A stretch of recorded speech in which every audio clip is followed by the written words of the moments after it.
Ravi Prakash Siliconandhra hospital Kuchipudi super speciality వైద్య సేవలు పూర్తిగా ఉచితం. గుడ్ ఆఫ్టర్నూన్ డాక్టర్ గారు. డాక్టర్ గారు, జనరల్గా డయాబెటీస్ అనేది ఇండియా క్యాపిటల్ అని చెప్తూ ఉంటారు. ఇదివరకు రోజుల్లో చూసుకున్నట్లయితే ఒకసారి డయాబెటీస్ వచ్చిందంటే లైఫ్ లాంగ్ మెడిసిన్స్ వాడాలి, సో అదొక పర్మనెంట్ డిసీజ్ అని చెప్తూ ఉంటారు. బట్ ఇప్పుడు వచ్చేసి ఫుడ్ హ్యాబిట్స్ వల్ల అది చేంజ్ చేయొచ్చు, రివర్స్ చేయొచ్చు అని చెప్తున్నారు. సో దీని గురించి మీరు ఏం చెప్తారు? తప్పకుండా అమ్మా. మధుమేహము, చక్కెర వ్యాధి, షుగరు ఇది ఒక లైఫ్ స్టైల్ డిజార్డర్ మాత్రమే. ఇది ఒక క్రానిక్ జబ్బు కాదు. అయితే జనాలు దీనిని రకరకాల జనాలు దీంట్లో చేరి దీని ఒక భూతద్దంలా చేసి ఒకడు టెంకాయ నీళ్ళు తాగమని చెప్పి, ఒకడు వంకాయ నీళ్ళు తాగమని చెప్పి, ఒకడు నూనె తాగమని చెప్పి ప్రజల్ని మభ్యపెడుతూ చాలామంది జీవించేస్తున్నారు. అయితే దీంట్లో ముఖ్యమైనటువంటి విషయం ఏంటంటే డయాబెటీస్ ఒక లైఫ్ స్టైల్ సింపుల్ డిజార్డర్. ఇది దీనికి చేయాల్సింది ఏం లేదు, సింపుల్ వాకింగు, డైట్ని మనం ఎక్కువ మోతాదులో తీసుకున్నటువంటి షుగర్ కంటెంట్ని తగ్గించుకోవటం.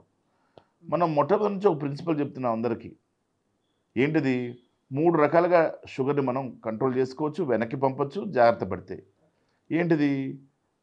లైఫ్ స్టైల్ మోడిఫికేషన్, రెగ్యులర్గా వ్యాయామం చేయటం, అదొక్కటి చెయ్యం. ఇంక దీనికి ఆల్టర్నేటివ్ చెప్పే వాళ్ళందరికీ చూస్తూ ఉంటాం. Walking simple.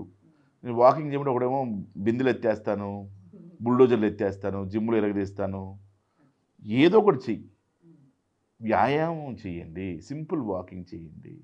Simple walking is better. చేయగలిగితే మీ ఇష్టం. ఇంకన్నీ మీకు కొంతమందికి సైక్లింగ్ ఇష్టం ఉంటుంది, సైక్లింగ్ చేయండి. కొంతమందికి స్విమ్మింగ్ ఇష్టం ఉంటుంది, స్విమ్మింగ్ చేయండి. కొంతమంది స్కిప్పింగ్ ఇష్టం ఉంటుంది, స్కిప్పింగ్ చేయండి. సమ్ సార్ట్ ఆఫ్ ఎక్సర్సైజ్ చేయాలి మనము. సో రెగ్యులర్గా ఫిజికల్ ఎక్సర్సైజ్ ఉండాలి అంటారు. ఒకటి ప్రధానమైనటువంటి అంశం లైఫ్ స్టైల్ మోడిఫికేషన్. ఒకటి అంశం ఏంటి? మేము లెగలేమండి, తిరగలేమండి, దానికి సపరేట్గా ఆప్షన్ మనం ఏం చేస్తే బాగుంటుంది. 3వ ఆప్షన్ ఏంటి? ఆహారపు అలవాట్లో మార్పులు. దీంట్లో కూడా ముఖ్యంగా ఏం చేయాలా? ప్రోటీన్ కంటెంట్ పెంచుకోవాలి, కార్బోహైడ్రేట్ కంటెంట్, షుగర్ కంటెంట్ తగ్గించుకోవాలి, ఫైబర్ కంటెంట్ పెంచుకోవాలి, ఫ్యాట్స్ మినిమల్లో తినాలి. ఇది చాలు. ఇది చేస్తే జీవితం బ్రహ్మాండంగా ఉంటుంది. కానీ ప్రజలు ఇదే నచ్చదు. ఎందుకంటే వారి మతానుసారంగా, కులానుసారంగా రకరకాల అంశాలు ఉంటాయి, కల్చరల్ హ్యాబిట్స్. ఇప్పుడు బ్రాహ్మిన్స్ తీసుకొచ్చి మటన్ తినమని చెప్పలేము, చికెన్ తినమని చెప్పలేము. అలాగే ముస్లిమ్స్ మీరు ఓన్లీ వెజిటేరియన్ అంటే కుదరదు. ఎవరి తత్వం వారిది, ఎవరి ఆహార అలవాట్లు మనం గౌరవించాలి. అదే మన భారతదేశంలో ఉన్న గొప్ప సంస్కృతి, సాంప్రదాయం. వీటితోటే మనం జాగ్రత్త పడాలి. ఎట్లాగా? కంట్రోల్డ్గా తింటాం. కొంతమందికి ఆహారం తినడం ఇష్టం, రైస్ తినడం ఇష్టం. కోటి విద్యలు కుటి కోసం వేసారు, చక్కని ఒక అంత భోజనం చేస్తేనే ఆనందం. వాళ్ళకి ఏం చేయాలి అంటే ఒక టైలర్డ్ ప్రిస్క్రిప్షన్ మనం చేయగలగాలి, ఒక టైలర్డ్ ప్లానింగ్ ఇవ్వగలగాలి పేషెంట్కి. సో అలా చేసుకోగలిగితే ఇప్పుడు HbA1c అనేది నిర్ధారణ పరీక్ష షుగర్ కోసం. సో అది 6 బిలో ఉండాలి. జనరల్గా 6 బిలో ఒకటి, 6 దగ్గరకు ఉంటేనేమో ప్రీ డయాబెటిక్ అంటాం. 6.5 దాకా పెరిగితే 7.5 డయాబెటిక్ కింద లేబుల్ చేసి వైద్యం చేస్తూ ఉంటాం. సో చాలామంది పేషెంట్ మేము గమనించింది ఏంటి? ఎవరైతే జాగ్రత్తగా, డిసిప్లిన్డ్గా, పద్ధతిగా ఉంటారో వాళ్ళకి షుగర్ కంట్రోల్ అయిపోయింది. Undoubtedly sugar is under control. అద్భుతమైన జీవితం జీవిస్తున్నారు వాళ్ళు. చాలామంది మన పేషెంట్ కూడా చాలా ఆనందంగా ఉన్నారు ఈరోజు, షుగర్ రివర్స్ చేసుకొని, తగ్గించేసుకొని. ఎందుకున్నారు అట్లాగా వాళ్ళు? ఎందుకున్నారంటే డాక్టర్ గారు చెప్పింది విన్నారు. Regular exercise, regular time to time checkups, health checkups చేసుకొని, ప్రాపర్గా HbA1c మానిటర్ చేసుకొని, వీటితో పాటు విటమిన్ డి కూడా అవసరం. సమాంతరంగా విటమిన్ డి కావాల్సినంత ఉండటం, విటమిన్ B12 కావాల్సినంత ఉండటం శరీరంలో. ఇవన్నీ కనుక చూసుకోగలిగితే ఒక చక్రంలో మనం అనేకమైనటువంటి సమస్యలను తప్పించుకోవచ్చు. సో ఒక ప్లానింగ్గా కనుక చక్కని డైట్, వ్యాయామం చేస్తే బాగుంటుంది. డాక్టర్ గారు, జనరల్గా జెస్టేషనల్ డయాబెటీస్ అని వింటున్నాం కదా, అసలు ఈ జెస్టేషనల్ డయాబెటీస్ అంటే ఏంటి? గెస్టేషనల్ డయాబెటీస్ అన్నది హార్మోన్స్ మిమికింగ్ వల్ల, ప్రెగ్నెన్సీలో హార్మోన్స్ మిమికింగ్ వల్ల ఈ గర్భిణీ స్త్రీలో వచ్చేటువంటి డయాబెటీస్. ఇది జనరల్గా 90 to 95% ఇది తగ్గిపోతూ ఉంటుంది. 90 to 95% తగ్గిపోతూ ఉంటుంది. సో డాక్టర్ గారు, జనరల్గా మీరు నార్మల్ డయాబెటీస్ వాళ్ళ ఫుడ్ హ్యాబిట్స్ గురించి చెప్పారు కదా, సో జెస్టేషనల్ డయాబెటీస్లో ఉన్నవాళ్ళు కూడా same food habits follow అవ్వాలంటారా?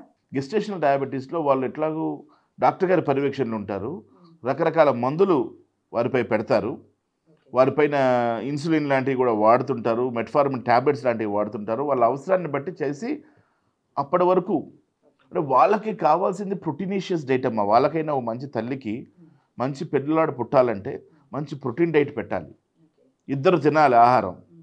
So దాంట్లో కూడా కార్బోహైడ్రేట్ కంట్రోల్ చేస్తే కూడా అద్భుతాలే జరుగుతాయి, ఎక్కువ కార్బోహైడ్రేట్ లేకుండా. సో కార్బోహైడ్రేట్ని తగ్గించుకోవటమే రివర్సల్ ఆఫ్ డయాబెటీస్ అంటే. కార్బోహైడ్రేట్ కంటెంట్ తగ్గించుకోవటం, అది ఏ విధంగా ఏంటంటే చాలా ప్లానింగ్స్ ఉంటాయి, దానికి ప్రోగ్రామింగ్ ఉంటుంది. టైలెట్గా ఎవరికి ఏ విధమైన లైఫ్ స్టైల్ ఉన్నారు, ఎటువంటి ఆరోగ్య సమస్యలు ఉన్నాయి అన్నీ గమనించి మనం ముందుకెళ్తూ ఉంటాం. సో ఆ రకంగా ప్లాన్ చేసుకుంటే గెస్టేషనల్ డయాబెటీస్ కానివ్వండి, గెస్టేషనల్ డయాబెటీస్ అప్పుడు వస్తుంది, మళ్ళీ వెళ్ళిపోతుంది. కానీ కొన్ని రీసెర్చ్లో ఏం చెప్పారంటే కొంతమంది ప్రశ్న పుట్టే బిడ్డలు కూడా వస్తుందా, అప్పుడు రాకపోవచ్చు. అలాగా గెస్టేషనల్ డయాబెటీస్ వచ్చేటువంటి పిల్లలకి మాత్రం in due course of time, వాళ్ళు 30-40 ఇయర్స్ ఏజ్కి వచ్చినప్పుడు ఆ చిన్నపిల్లలు డయాబెటీస్ వచ్చినట్టుగా కొన్ని గణాంకాలు చెప్తా ఉన్నాయి. సో గెస్టేషనల్ డయాబెటీస్ కానివ్వండి, ఇంకా డయాబెటీస్లో ఒక 10-15 రకాలు ఉన్నాయండి. Normal type 1, type 2, gestational diabetes, ఈ 3 చూస్తూ ఉంటాం. కానీ ఇంకా యంగ్ పీపుల్లో వచ్చేది ఇతర రకరకాల డయాబెటీస్లు, మోడీ, లాడా అని చాలా రకాల డయాబెటీస్లు ఉన్నాయి ఇంకా. సో అవి స్పెసిఫిక్గా కొన్ని స్పెసిఫిక్ క్రైటీరియాలో చూస్తూ ఉంటాం. థ్యాంక్ యూ డాక్టర్ గారు, మీ అపారమైన అనుభవాన్ని మా ప్రేక్షకుల కోసం చెప్పినందుకు చాలా థ్యాంక్స్. అలానే చూసారు కదా వ్యూవర్స్, డయాబెటీస్ కంట్రోల్ చేసుకోవడానికి ఎలాంటి టిప్స్ అండ్ ఫుడ్ హ్యాబిట్స్ ఎలా చేంజ్ చేసుకోవాలో, ఫుడ్ హ్యాబిట్స్ ద్వారా దాన్ని ఎలా రివర్స్ చేసుకోవాలో మనం చూసాం కదా. So thank you so much. నమస్కారం అమ్మా. మరిన్ని వీడియోస్ కోసం ఛానల్ ని సబ్స్క్రైబ్ చేయండి, లేటెస్ట్ అప్డేట్స్ కోసం వాట్సాప్ ఛానల్ ని ఫాలో చేయండి, అండ్ లింక్ డిస్క్రిప్షన్ లో ఉంది.